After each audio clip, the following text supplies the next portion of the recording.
Good morning to all. હું સાંગઠ નિલેશ એમકે techno science school તળાજાની YouTube ચેનલમાં તમારું સ્વાગત કરું છું. આજે ફોર્થ લેક્ચર બરાબર, અને જે માપન તથા એકમ પદ્ધતિઓ છે એની સાથે સંકળાયેલો છે. તો માપનની પદ્ધતિમાં ઘણી બધી રાશિઓ છે એની વાત આપણે કરવાની છે. તથા ભૌતિક રાશિઓ છે જે પાયાની છે, એટલે કે મૂળ ભૌતિક રાશિઓ છે. એસઆઈ સિસ્ટમ પ્રમાણેની 7 મૂળભૂત ભૌતિક રાશિઓ છે.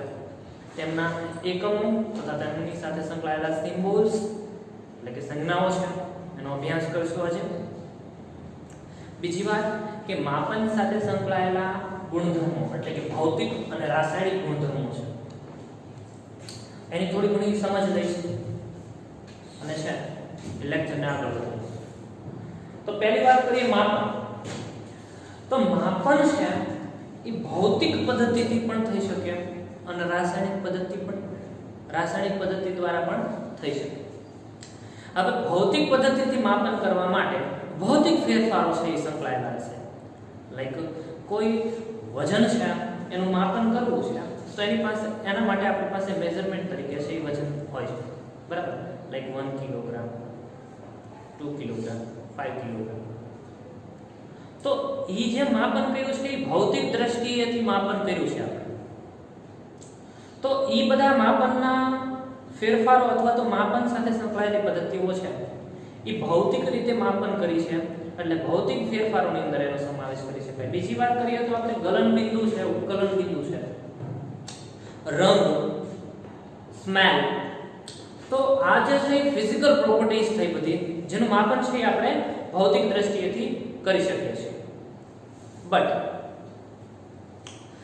આપણે રાસાયણિક પ્રક્રમ અથવા તો રાસાયણિક દ્રષ્ટિએથી છે એ માપન કરવું હોય તો રાસાયણિક ગુણધર્મોની સમજ લેવી હોય અને એ ગુણધર્મોનું માપન કરવું હોય તો તેના માટે રાસાયણિક ફેરફાર થવો અગત્યની વાત છે. જો રાસાયણિક ફેરફાર થશે તો રાસાયણિક ગુણધર્મોનું માપન થઈ શકે, અધરવાઇઝ છે એ રાસાયણિક ગુણધર્મોનું માપન કરી શકીએ નહીં. એસિડિકતા, બેઝિકતા, દહનની પ્રક્રિયાઓ સાથે સંકળાયેલ ગુણધર્મો, આ બધું શું છે? રાસાયણિક ફેરફાર. તો આ જે માપન છે એની સાથે અથવા તો ભૌતિક પદ્ધતિઓથી જે માપન કરવામાં આવે છે એના માટે જૂના સમયમાં છે એ મેટ્રિક અને ઇંગ્લિશ પદ્ધતિનો ઉપયોગ થતો. જુદા દેશોમાં છે એ મેટ્રિક અને ઇંગ્લિશ પદ્ધતિનો ઉપયોગ કરવામાં આવતો હતો. પરંતુ અહીંયા ભૂલ ભરેલી અથવા તો મિસ્ટેક છે કે કોઈ દેશો વચ્ચે જ્યારે ટ્રાન્સપોર્ટેશન થતું હોય અથવા તો છે એ લેવડ દેવડની પ્રણાલી છે એ થતી હોય તો ત્યારે છે એ આમાં મિસ્ટેક ઉત્પન્ન થઈ શકે અથવા તો સહી સમજણ ગેરસમજણને લીધે તકલીફ થઈ શકે.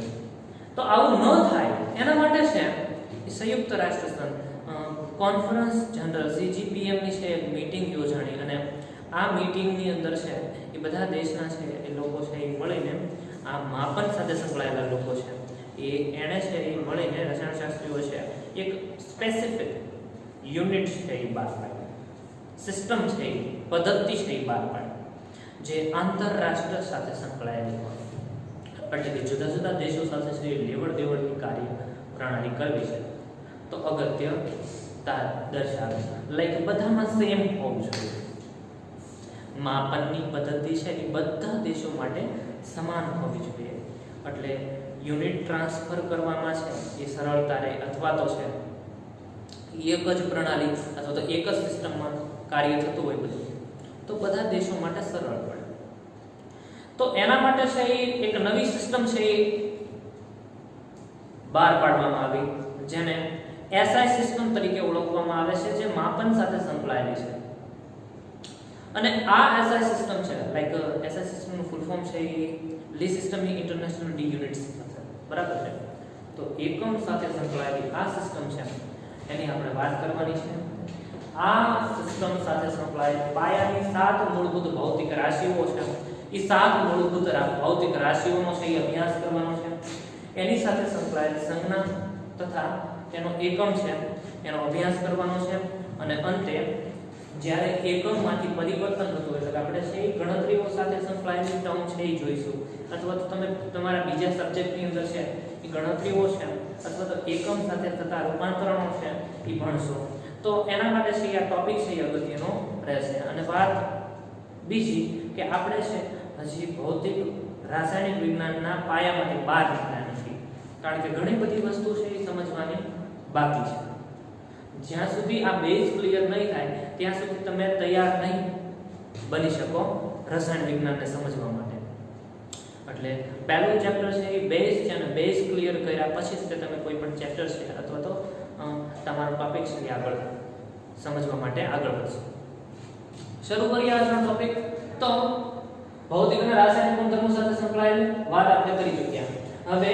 એસઆઈ પદ્ધતિ પ્રમાણે પાયાની 7 મૂળભૂત ભૌતિક રાશિઓ છે કે તમને આ ટેબલની અંદર આપી છે અહીંયા તમને રાશિનું નામ આપ્યું છે સેકન્ડ કોલમમાં છે એ રાશિની સંજ્ઞા આપી છે અહીંયા એસઆઈ નું નામ આપ્યું છે એટલે કે એસઆઈ એકમ પ્રમાણે છે એનું નામ શું થશે એની વાત કરી છે અને એસઆઈ એકમમાં એની સંજ્ઞા શું વાપરવામાં આવે છે એની વાત કરી છે એઝ અ કોલમ પ્રમાણે તો આ બંને ટેબલ છે કે ફિઝિક્સ અને કેમિસ્ટ્રી બંને સબ્જેક્ટમાં આવે છે ધેટ મીન્સ તમારે ટોટલી પ્રિપેર કરવાના છે હવે એના માટે તમારી પાસે કોઈ પેટર્ન હોય તો પેટર્ન અધરવાઇઝ તમારે છે એને યાદ રાખવાના છે આપણે પહેલી વાત કરી કે ભાઈ પહેલી રાશિ છે ભૌતિક 7 રાશિઓમાંથી પહેલી ભૌતિક રાશિ છે લંબાઈ તો લંબાઈનું માપન છે તમે ક્યાંક ને ક્યાંક તો જોયું હશે તો લંબાઈના માપન માટે એસઆઈ સિસ્ટમ છે એ મીટરને એસઆઈ એકમ તરીકે અવલોકિત કર્યું બરાબર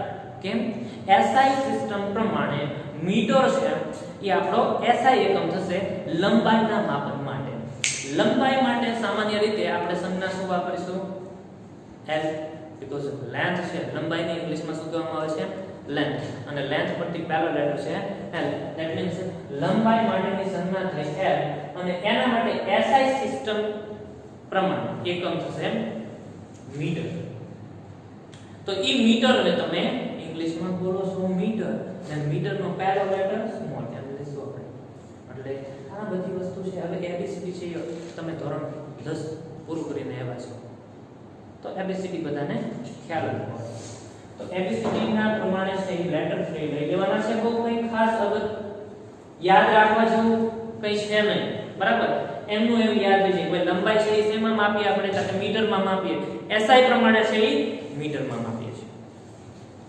પછી જરૂર હોય ત્યાં સેન્ટીમીટર મિલીમીટર આ બધા નાના એકમોનો છે આપણે ઉપયોગ કરીએ છીએ પણ એસઆઈ સિસ્ટમ પ્રમાણે યુનિટ શું થશે મીટર અહીંયા લેન્થની વાત આપણે કરીએ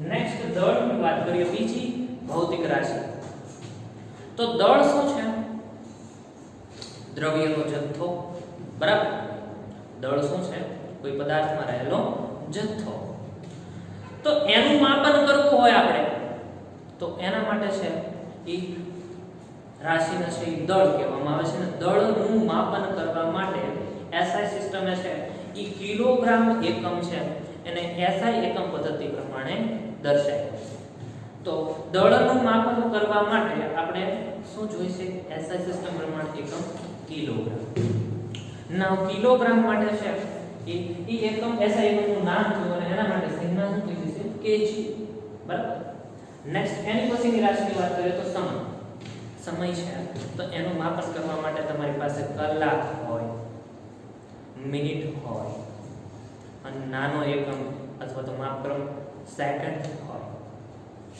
તો એમાંથી એસઆઈ સિસ્ટમ પ્રમાણે તમારે છે એ સેકન્ડ છે એ ટાઈમ મેઝરિંગ માટે એસઆઈ એકમ થશે બરાબર કે સેકન્ડ છે એ એસઆઈ એકમ છે સમયના માપન માટે હા તમે કલાકમાં મિનિટમાં છે મેઝરિંગ કરી શકો દિવસમાં વર્ષમાં પણ સ્ટાન્ડર્ડ યુનિટ શું થયો સેકન્ડ અને સેકન્ડને અનુલક્ષીને આપણે આગળ વધશું તો સમય માટે છે એ ભૌતિક રાશિ છે એ ભૌતિક રાશિનું નામ સમય છે એની સંજ્ઞા છે ટાઈમ ઉપરથી ઇંગ્લિશમાં સમય કહેવાય ટાઈમ અને time for first letter T ના ટી પછી વાત કરીએ એસઆઈ એકમનું નામ તો એસઆઈ એકમનું નામ સમય માટે શું વાત કરી કે તમને કે સેકન્ડ થશે અને સેકન્ડ માટે small letter first letter S થશે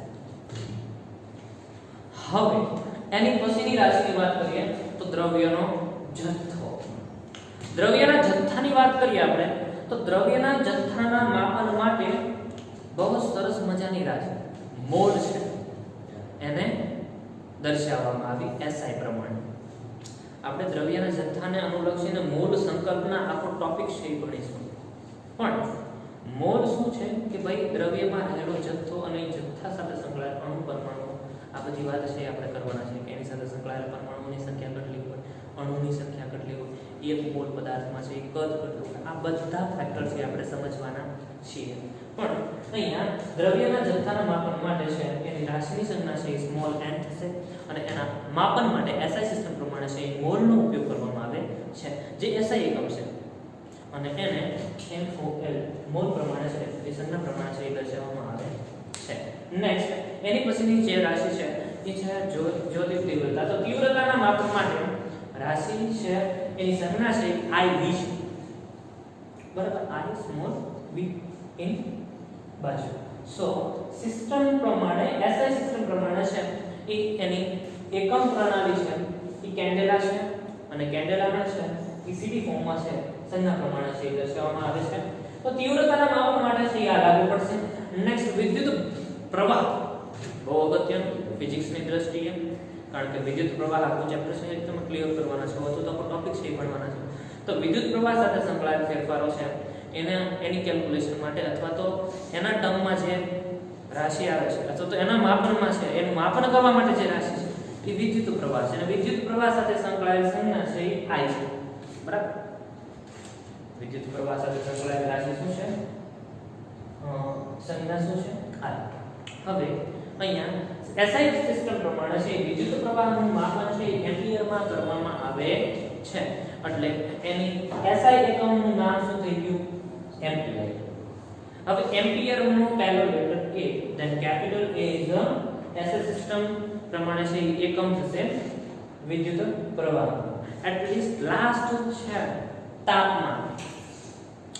તો તાપમાન સાથે સંકળાયેલા માપક્રમો છે એ ઘણા બધા છે બરાબર. 3 માપક્રમો છે કે ફેરનહીટ છે, ડિગ્રી સેલ્સિયસ છે, કેલ્વિન છે.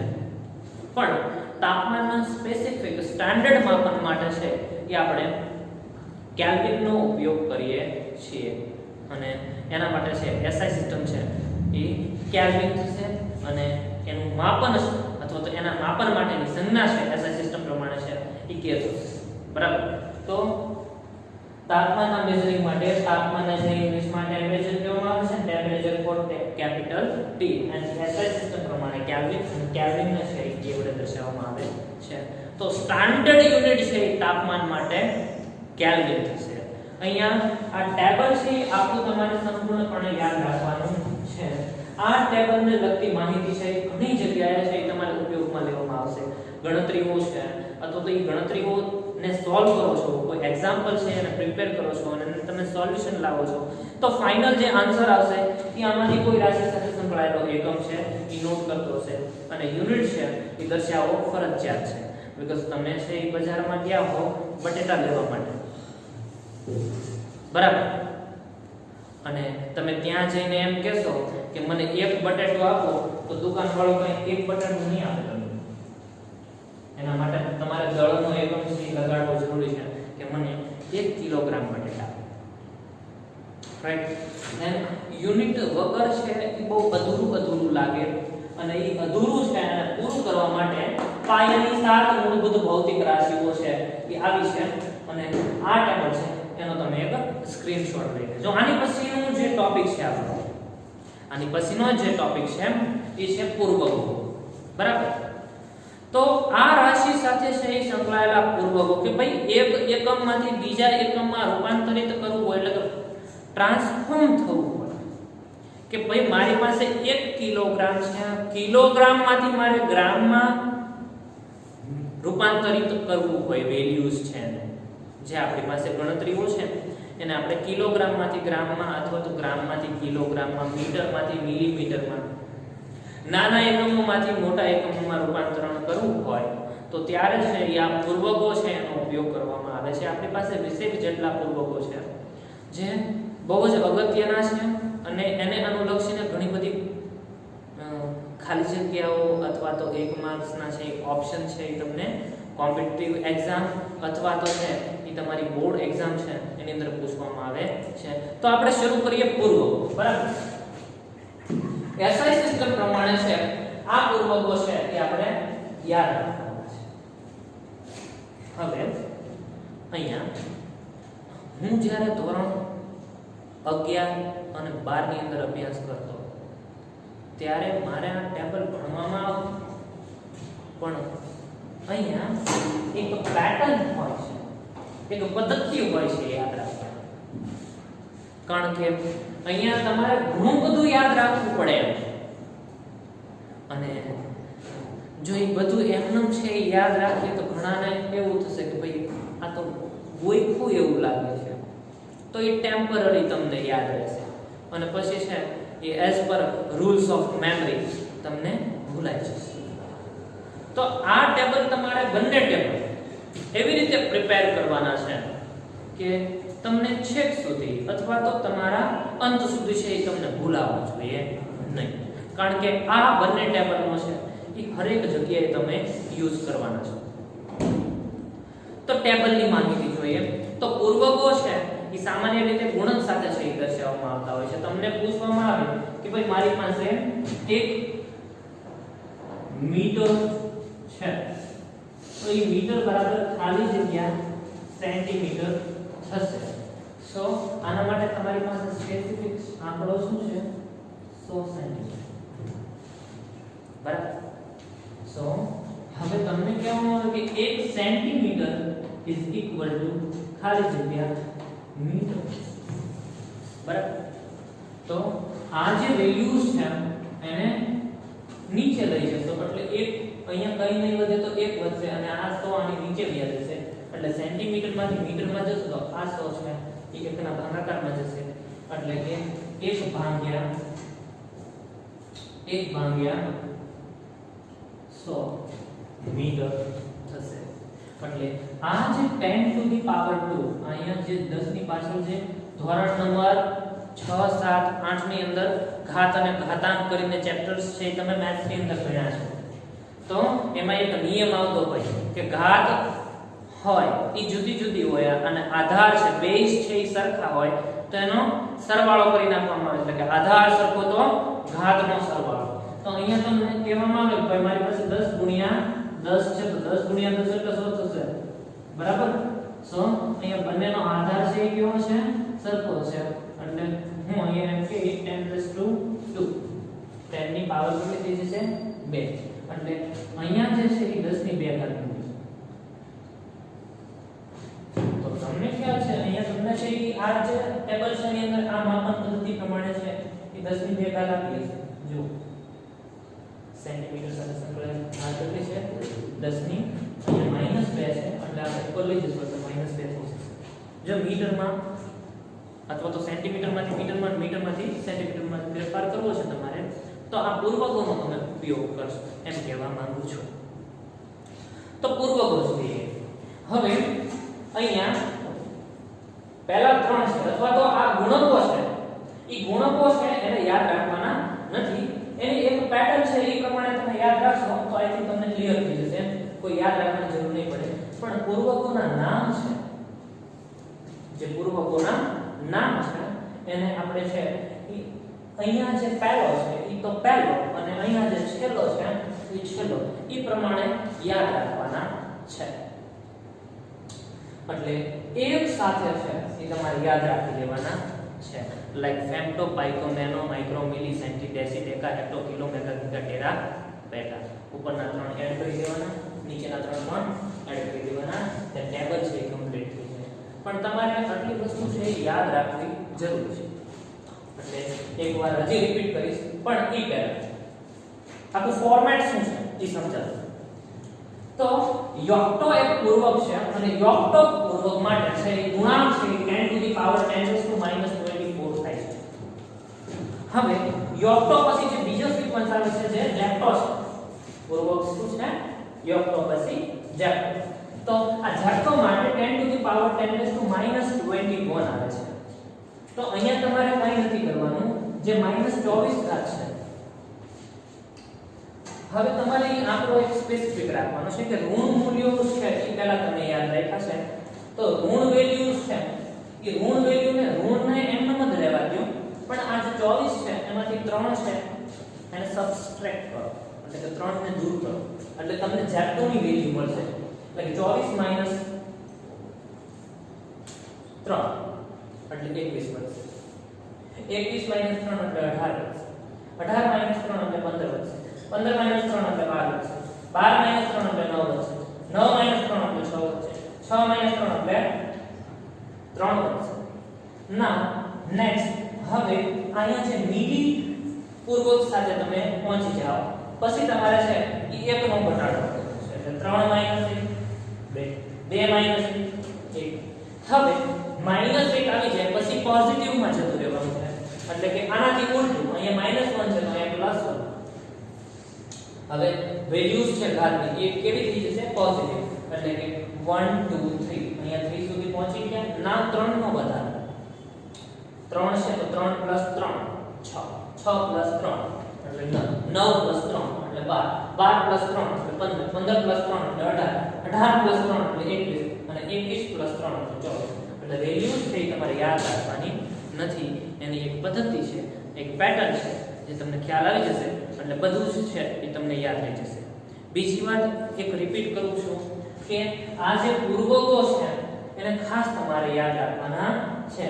યોગતો જેટો એટો આવી જાય આ 3 છે વેલ્યુઝ છે એ ઉપરની 3 છે પૂર્વકો છે યાદ રાખવાના છે.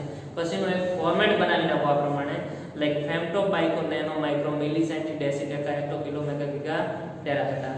તો આ જો સિક્વન્સ તમને યાદ રહી છે તો આ વેલ્યુઝ છે ઓટોમેટિક તમને યાદ રહી જશે. અને બીજી વાત કે તમે ધોરણ 10 માંથી આવ્યા છો તો તમને ABCD આવડતી જ હોય, બરાબર? તો એઝ પર રૂલ કે અહીંયા જે પહેલો લેટર છે શરૂ થાય છે એના માટે ABCD નો લેટર છે. શરૂઆતમાં યાદ નથી એક ડિફરન્સ સમજાવી દો કે શરૂઆતમાં તમે ઋણ વેલ્યુઝ માટે યોગથી શરૂ કરો છો તો એના માટેના સિમ્બોલ્સ એ બધા સ્મોલ લેટરમાં દર્શાવવાના છે. સ્મોલ લેટરમાં દર્શાવવાના રહેશે. સો આ બધા છે સ્મોલ લેટર છે. અહીંયા જેટો છે તો Z થી શરૂ થશે, એટો છે એટલે સ્મોલ a, ફેમ્ટો છે એટલે કેપિટલ સ્મોલ f, પાઇકો છે તો સ્મોલ p. એવી રીતે છે કન્ટિન્યુ ચાલો. ચેન્જીસ ક્યાંથી આવે છે એ સમજાવો. મેગા મેગા થી લઈને મોટું એટલે capital M. So first letter is M, then capital M is સંજ્ઞા છે, બરાબર? તો ત્યાંથી છે તમારે કેપિટલ સિમ્બોલ દર્શાવવાનું યાદ રાખે. મેગા થી છે કેપિટલ ફોર્મમાં સંજ્ઞા દર્શાવવાની છે. બીજા કોઈ ચેન્જીસ કરવાના નથી. then ગીગા માટે capital G A P Z યાદ રહે. અહીંયા Y Z E આવે છે તો અહીંયા પણ Y ને Z આવતો. તો આ જે છે ઋણ વેલ્યુઝ માટે છે યોગ પણ Z માટે છે એટલે સ્મોલ આવશે અને અહીંયા જે છે એ કેપિટલ વેલ્યુઝ આવશે, બરાબર? સો આ હતા પૂર્વકો અને 7 પાયાની મૂળભૂત રાશિઓ. આ વસ્તુ છે એ તમારે પરફેક્ટ એક પણ મિસ્ટેક વગર તૈયાર કરવાની છે.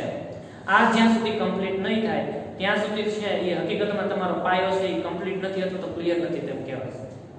એટલે આની હરેક વેલ્યુઝ છે અથવા તો એકમ છે અથવા તો પ્રત્યેક પૂર્વક છે તમારે ક્લિયર કરવાના છે. આ વસ્તુનો છે એ તમે સ્ક્રીનશોટ લઈ લો અને આની પછીના ન્યૂ લેક્ચરમાં, બરાબર, લેક્ચર 5th માં છે એ આપણે પાછા મળીશું અને આ ચેપ્ટરને છે એ NCERT બેઝ છે આગળ વધારીશું. આભાર. વંદે માતરમ.